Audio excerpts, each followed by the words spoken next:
Millicent Adhiambo nigi ler.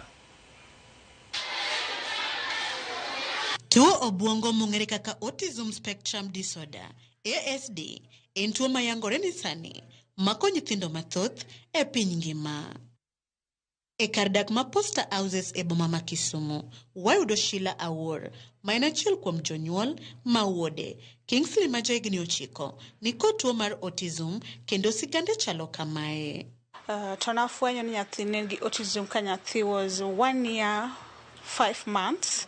Eko kana ng'eyo nikech kana ng'iyo the mother booklet taneno ka delays moko ne ntiere, but wuotho to no wuotha makare, lak makare, but koro gima nego gi kibajinen each and every time yudo ka en all over the places, koro mane miya bedo worried. Koro kana dhi Dr. Liro ng'iye to nyisa ni nyathi nigi disorder miluongo ni autism.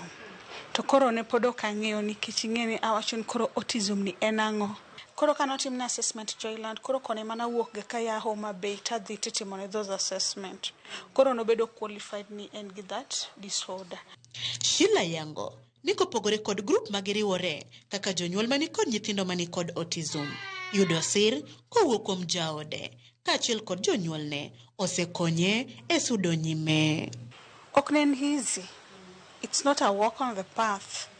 Kigeni nyathi manigeno ni dhi bedo nyathi maber kalure gi chanjo mag hospital ni dhiye kichako your first ANC, then ka nyuolo nyathi tibedo gi disappointment. It wasn't easy, no ken gima yot, but apani bedo gi grube mag mine gi manwa bedo go emano miya support. My hubby bene en ng'ama ne embrace. Then my parents also embrace it. My family beno embrace. Kata kamano, Sheila min Kingsley ni kod achiedh nade kaluore kod kaka wuode medo dongo kendo kochomo pong'. Like now, Kingsley is 9 years old, approaching adolescence. Akia kobro kawe. That's my worry. Akia Kingsley bro kawe ko approach adolescence. Akia ni koro bro bedo open gi wuon gi, akia kodhi bedo open gi min gi nyise gik matimre kata changes mag del. Koro mane mapod chandowaga as parents. Ere kwa bro kalo through that way. E skul ma Safaya, wayudo japuonj kaka Robert Kennedy ma osebedo e opara manyime e konyo nyithindo mani kod tuoni mondo giyud tiegruok makare. Ibo yudo ni ka koro wan jopuonje ma special needs, to wan kod gi one class gi jomoko. So that's our job. Mondo koro watim giluongo ni shadow teaching. Watimon gi one on one.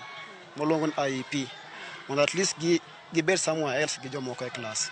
In most cases we do practical activities. So from those activities you can identify the learner's potential when you team instead of the book work. Kennedy kod Sheila kwano midhiero magikaloe moting'o weche afuong'o miwacho e wi tuo mar autism miteno kod juok kata kuong'. Jito wuoyoga. Yeah, people talk like maybe seche moko en anyuola, seche moko ng'ate Malawi. Koro gima daher nyiso gi niya, jomoko osewuok oko mondo okel nyithindo gi skul. Onge jamar mondo waket gi e ot, yet ginya bet e skul ma gilearn like that other people. They have their potentials. They can do many things. Ginya timo gi, but it's just like they wrap up in different conditions, in different ways.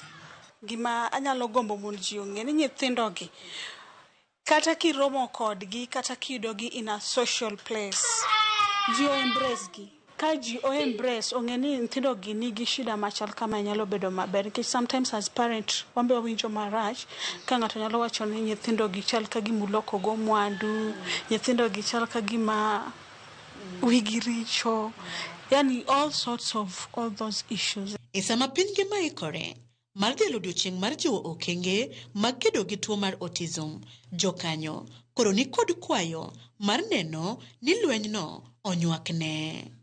World Autism Day kabedo celebrated anofulonan. It's a day more create awareness to the society, to the community, everybody mondo ng'e gima timore e piny, mondo ng'e ni nyithindo gi gintie, nyithindo gi konego bed ni timo nade ipando gi, wagol gi oko, ng'ol no ntie. Onyalo bedo go ni en gi rem kumoro, but nitie kuma ber ahinya moingo kata ng'ama neno ni enen. Anyathi ma autism. To ibodo ka o feel ni I should not give birth again because kanyuol kendo to abonyuolo maya machal kamano. Kone assistants give more about autism. We should not fear. A child is for God. True to it, they did not choose to be the way they are. So for us, it was a matter of having them, creating a safe space for them, a place where they can learn and they can also interact with other learners. Ka odong mana seche machuok kende to piny mangima dhialo odiochieng' tuo mar autism odiochieng' makiny.